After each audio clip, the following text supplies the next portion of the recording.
Hey everyone, it's Jonathan Silva here with LazyDog Films. Today I'm going to be reviewing Captain America Civil War, and this is going to be uh, touching on a little bit of the spoilers in the film, as well as Batman vs. Superman. So if you haven't seen any of those films, warning, there are going to be some spoilers. So if you want, go ahead and watch the movie before you start watching this. Just a word of advice or heads up. Now, Captain America Civil War takes place after the events of Age of Ultron, which, to be quite honest, is not a great Marvel film, but more on that later. With the events of that, especially with Sokovia coming down and being as devastating as it was, killing as many people as Ultron did, and as many people as the Avengers couldn't save, it kind of bleeds over into Captain America Civil War, dealing with many of the repercussions that superheroes actually have with the sort of casualties of war, as you might call it, with dealing with villains and anti-heroes and vigilantes of the sort, or people who feel as though they are in the right when most of them are in the wrong. The film opens up with Captain America and his team seen at the very end of Age of Ultron trying to take down Crossbones, who was seen still alive at the end of the Winter Soldier down in Wakanda. They try to subdue him and his team, but things go horribly wrong and 12 innocent civilians are murdered. This forces the UN to fast-track the Sokovia Accords, which essentially makes every single superhero an agent of international government and must act accordingly based on the permission given by the United Nations. And now this is where the conflict begins. This creates a divide amongst the Avengers themselves. Captain Steve Rogers, played by Chris Evans, disapproves of the Accords, mainly due to the reasons that, well, the Accords could be manipulated by anybody in the UN, as he states that politicians have agendas and agendas change. While on the other hand, Tony Stark seeks to have everybody sign the Accords due to being persuaded or swayed by Alfre Woodard's character, who seems to put a face on the events seen in Age of Ultron down in Sokovia. The ad campaign was all about choosing a side. Whose side are you on? Yet, when we watch the film, we realize there is no side, just varying degrees of correctness. You have Cap, whose feelings on the government we've seen in Winter Soldier, and Tony, who's trying to right the wrongs of his experiment gone wrong in Age of Ultron. It's not that Steve is paranoid or Tony is apologetic. It's about both men trying to find a means to an end for the greater good of humanity, even if it means both men are clearly wrong. Wherever the Avengers go, destruction seems to follow. The film is built on us agreeing with both sides of the conflict, creating a civil war amongst the audience. The plot is further set into motion, and the conflict begins to arise when Bucky is accused of setting off a bomb at a UN summit. With Cap on his side, he creates a wedge between the Avengers and brings in T'Challa, or Black Panther, who was filled with revenge to take out the Winter Soldier. And it's really intriguing to see all these different characters come into one film, almost like an event. It technically is an Avengers film, and yet the story seems so focused on what it's trying to achieve, and it does it so well. I wrote this in my spoiler-free review, where you have characters who are coming in who we've seen before, like Ant-Man, Hawkeye, Vision, Scarlet Witch, and we're getting new characters like Spider-Man and Black Panther, and yet the story seems so focused on Cap and Iron Man that even though we're getting filled to the eyeballs with new characters and new things we haven't seen before, it's very focused on the story that it's trying to tell. It's kind of personal, not as personal as I would say Winter Soldier, but it is one of the more personal stories that the Marvel Cinematic Universe has ever told. Daniel Brühl as Zemo is possibly one of the best villains that Marvel Studios have to offer after Loki, which is seen as a god, literally, amongst fans. And to a certain extent, Daniel Brühl's Zemo does sort of show the same cunning and intelligence that Loki showed in the Avengers and Thor the Dark World, except Zemo doesn't have any superpowers. He's just relying on his intelligence and his cunning and his slyness, which makes it just a tad bit more threatening, menacing. I mentioned this in my Batman vs. Superman review that the Mission Impossible films, at least the last two, Ghost Protocol and Rogue Nation, seem to have a great villain with a clear motivation and goal, and I don't want to say we sympathize with our villains, but we have an understanding of why they're doing it and why they seem to take the route that they chose. And even though Ethan Hunt is our hero, there are some part of us that feel that maybe the villain isn't all that terrible. I mean, they are terrible. They do kill people, but at least what they want in terms of their goal is for the betterment of the world and society itself. And here, we almost have that. In Batman vs. Superman, it seems as though Lex Luthor wants what's best for the world, but his actions don't seem to comply with what he truly wants. And that was one of the biggest problems for me with Batman vs. Superman, but, besides the convoluted storytelling and the heavy-handedness of Jesus iconography, as well as many of the other things of shoehorning in extra superheroes, despite having such a personal moment for both Batman and Superman when they're both trying to save Martha Kent from her impending doom. So, there's that. But with Civil War, it's Zemo. He clearly wants to seek revenge, and the revenge he's trying to seek does contain some collateral damage, but in the end, him fighting or seeking revenge for the death of his wife during the events of Age of Ultron, you kind of feel a little bit of sympathy for the man and a little bit of empathy as well. Though many people felt a little surprised at the fact that the Winter Soldier did kill Howard Stark and Karen Stark, whatever her name is. What is Tony Stark's mom's name? But the twist, many people felt that twist of the Winter Soldier killing Tony Stark's parents was mind-blowing, except we've kind of known that from other Marvel films in the past, especially when we've seen in newspapers and even in the TV shows where Howard Stark is killed in a car crash. So once we see the car and it crashes into a tree in the beginning of the film, at least for me and probably for some other eagle-eyed superfans, we figured it was Howard and his wife dying. But I think the visceralness of their deaths, as well as how it's handled and how it's portrayed, does come out as a little jarring. With Batman vs. Superman, that violence and the tone of the film is very dark and it's very brooding, and it's teetering on the edge of a R rating, which apparently is coming out later this year on DVD and Blu-ray. But with here, we are getting moments of devastation and not so much broodiness, but darkness in terms of its story that it's trying to tell, with espionage and brainwashing, as well as the death of possibly parents and regret to a certain extent.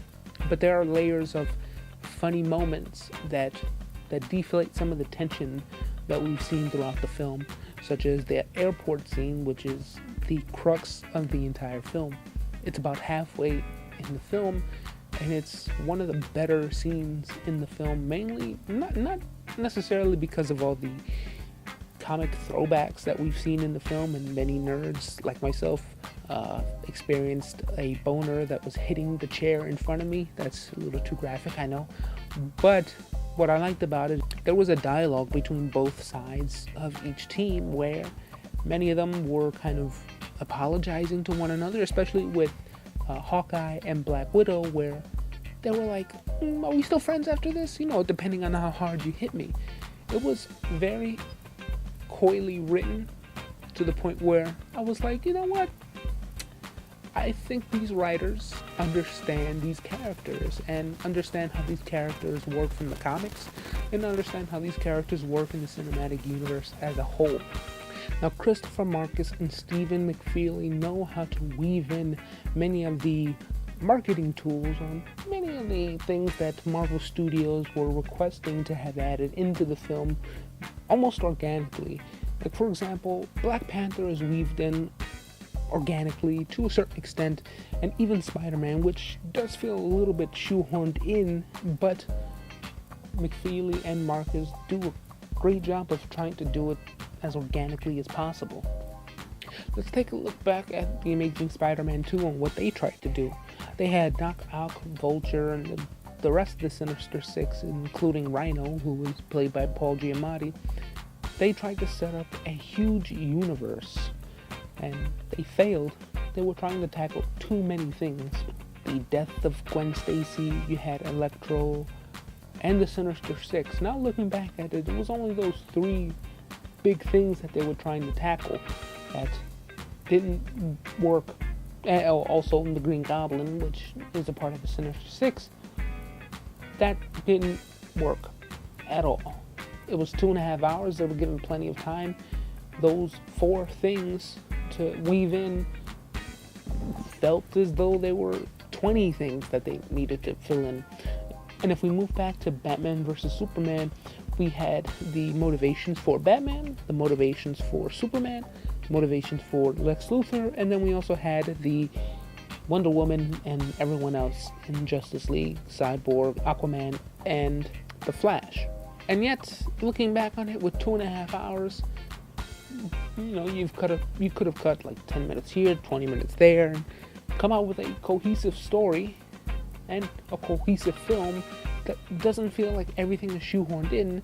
And I mentioned before the scene where Wonder Woman is on the laptop and she's taking a look at Cyborg, Aquaman, and the Flash, and it feels so ham-fisted into the story and into the film.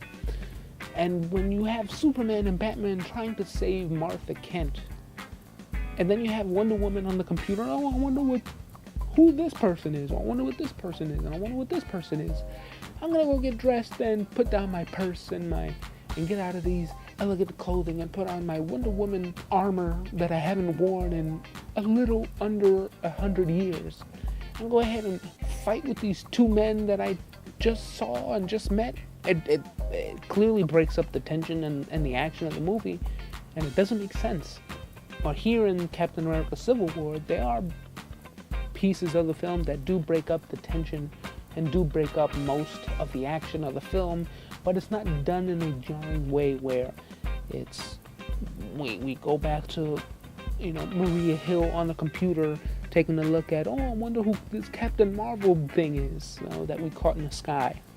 There is marketing attached to Captain America Civil War in terms of Black Panther movies and in terms of the Spider-Man movie coming out next year. It's not hitting you over the head with it. Some may say that the Spider-Man sequence at the airport scene could be a ham-fisted way of bringing in Spider-Man, but I think it's done more of love at the hand of the filmmakers, especially at the very end. Marvel has Spider-Man from Sony, despite Sony still releasing the film, but Marvel is producing the films. The way they show off Spider-Man, it's not done from the point of, we need to get this character in the movie right away because we just inked a deal and it's gonna work. It's probably done that way, but it comes off as, we have this character, this is a beloved character in the Marvel comic universe, and we want to bring him into the MCU, and we need to do it in a way that feels like it's done in the most passionate way possible. It's done with love, and it's done with a gentle hand. And that's what I liked about the film, is that it's not like, here's Spider-Man fighting with Iron Man and everybody else. It's almost like bringing in Quicksilver from Days of Future Past, and he had that excellent scene in that film and in the prison break. It's kind of like that, and they kind of break it up like that, where he's not used anytime else in the film. And here it's kind of, you're out. I told you not to do so such and such, and you're out. You're hurt. Stay down. And he gets up and he's, no, I can do it.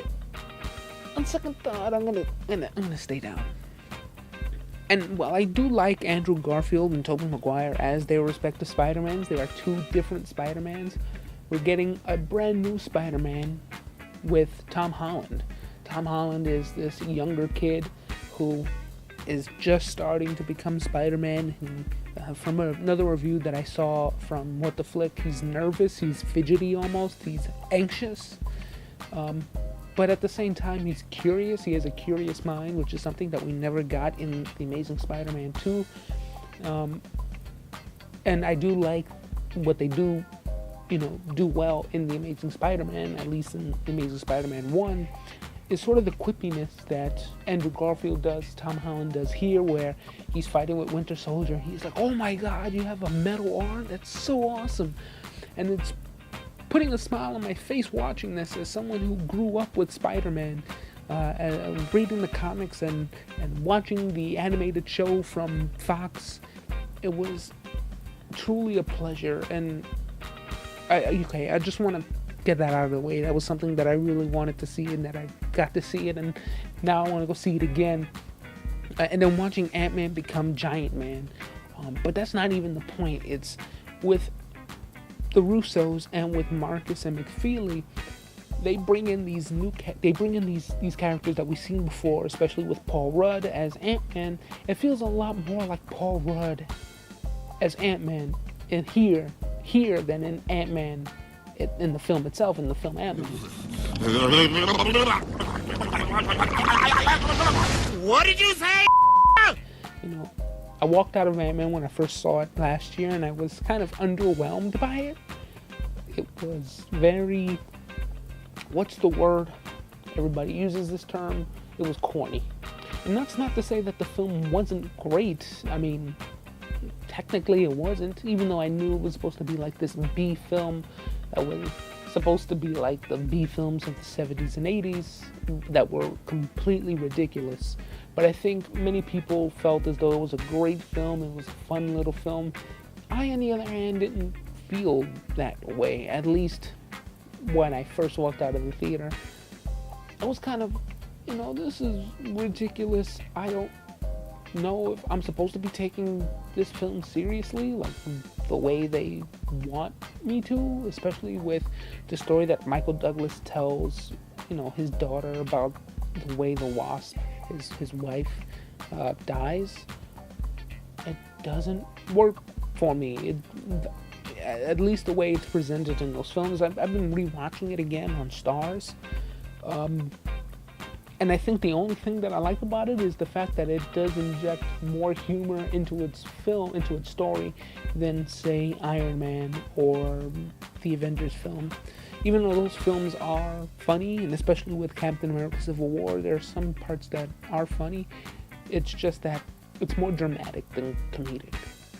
And with Ant-Man, it does have that comedy, but Peyton Reed, I don't know if it's Peyton Reed's fault or him coming on a little bit late, but Paul Rudd feels a little bit stiff here. He's given a little bit more space to sort of be a little bit flexible and loosey-goosey to show his true comedic talent, especially when he meets Captain America for the first time. I think it's probably any of the funniest stuff that he's done, even more so than in the Ant-Man film, which felt very stilted.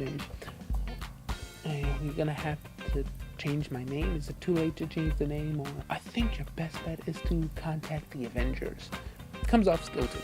Besides Daniel Bro, I think the only other actor here that is a huge standout in terms of his acting chops is Robert Downey Jr. as Tony Stark. I think his character, if this wasn't, like I texted my friend after I came out the theater, like, if this wasn't a comic book film, if you take all the framework that is done for each of these characters and you eliminate their superpowers and you eliminate their costumes and their ridiculous, death-defying and physics-changing acrobatic work, and you turn this into more of a thriller, espionage, crime drama that does focus a little bit on politics, I think critics will be a little bit more open into receiving this even more so as better, or even someone in the Academy voting for one or more of these actors for at least a nomination. And I really don't want to compare this film to Batman vs. Superman, but the details are there. I didn't like Batman vs Superman as much as some of the other DC fanboys did, mainly because there isn't that much DC movies to compete with Marvel right now. But I think with DC trying to ham-fist every single superhero and villain into their stories, it's not coming off as a piece of film that I would enjoy and to watch all over again, especially with Zack Snyder's directing and David S. Goyer's writing. It's a volatile combination of creative people that don't seem to mesh well in terms of their content. I think Civil War and Deadpool are going to be the films that are going to be looked at in terms of their quality and in terms of what they do to create something that is fresh and something that is, for lack of a better word, good. You know, you had Deadpool, who was sort of reinventing the R-rated comic book film. Deadpool was universally received as this fresh take on the comic book genre, and it knew what it was doing. It had a clear set goal, like Zemo and like some of the villains in Mission Impossible. It knew what it wanted to do. Here, Captain America Civil War knows what it wants to do. It knows how to weave in the list that Marvel Studios asked Marcus and Russo and McFeely, the Russo brothers and McFeely, to interweave into the film. You know, you need to have your ads in your movies nowadays, apparently. And Batman vs Superman does this very, very poorly. It wants to eat its cake and have it as well, and it just can't be that way. And why is that? And I think it comes down to the writing. I think the writing is very strong here in Civil War, and it also comes down to giving everybody their due diligence. With Civil War, you have everybody who has their big moment and their scene. You have Falcon, Scarlet Witch, Vision, Black Widow, who has multiple scenes to show what she can do. You have Hawkeye, who has his scene, Spider-Man, who has his scene, Black Panther has his scenes, Zemo, you can argue that he doesn't, but to me, he does have his scenes.